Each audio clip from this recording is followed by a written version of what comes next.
Are you walking in the light? Have you put off the old man?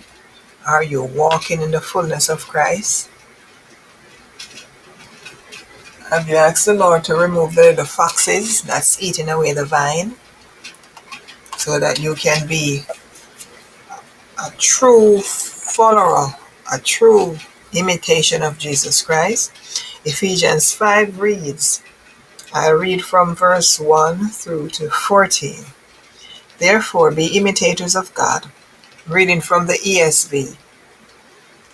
Therefore, be imitators of God as beloved children, and walk in love as Christ loved us, and gave himself up for us, a fragrant offering and sacrifice to God.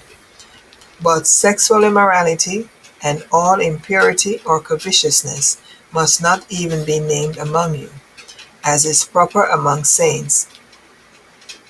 Let there be no filthiness, nor foolish talk, nor crude joking, which are out of place, but instead let there be thanksgiving.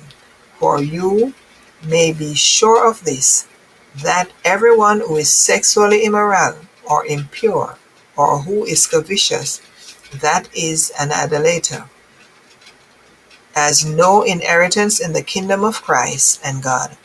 Let no one deceive you with empty words, for because of these things the wrath of God comes upon the sons of disobedience.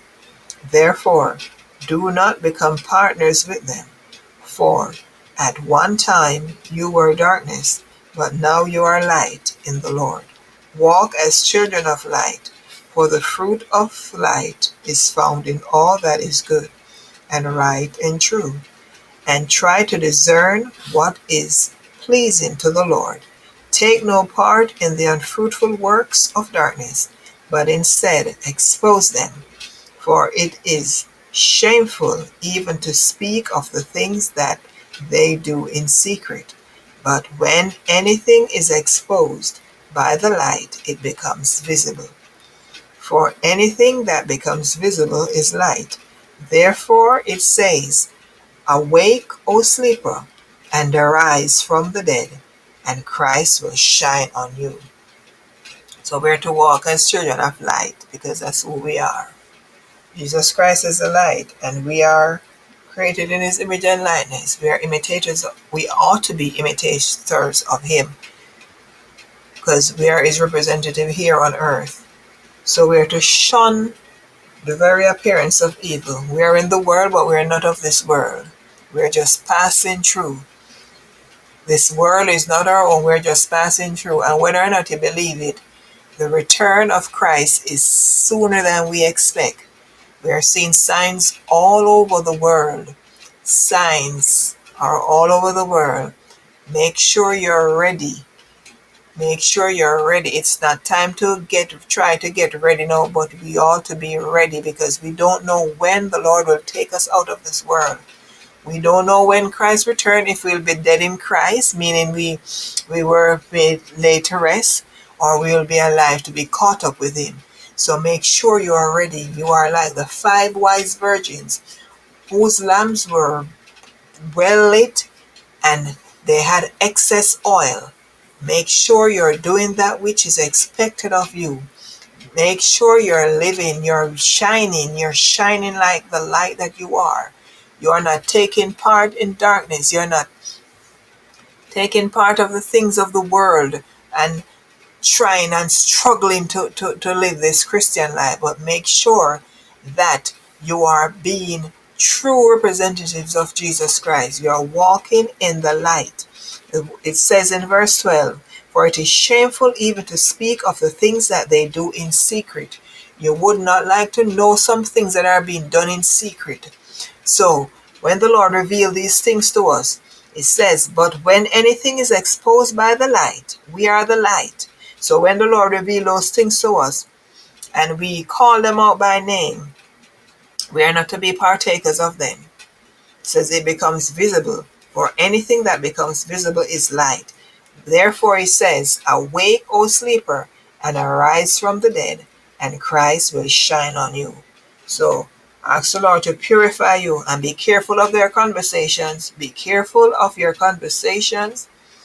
Be careful of the words you speak. Be careful of the conversations you're entertaining.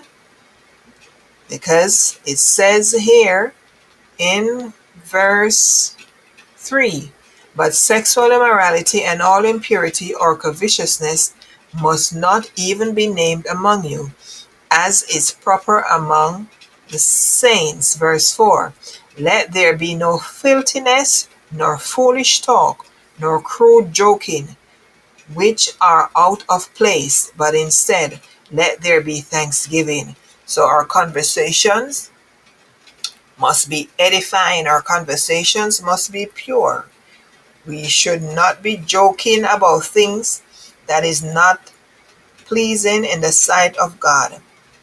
We will be held accountable. We will be held accountable for every idle work. We will be held accountable for every idle work. So be careful what you speak. Be careful of the way you speak.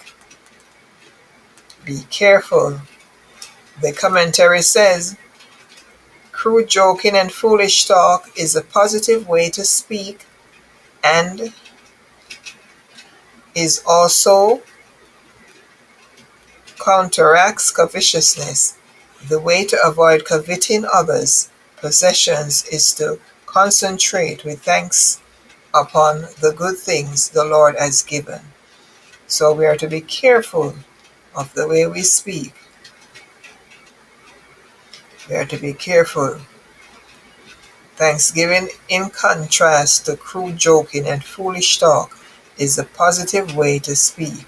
So thanksgiving, instead of joking crudely or talking foolishly, give God thanks for the things that He has done for you. Be careful of the way you speak. Be careful. And remember, God is coming. Jesus Christ's return is sooner than we expect. So awake out of sleep, awake out of slumber, and let your light shine before God and men, that men will see your works and want to come glorify your Father which is in heaven. Stay blessed.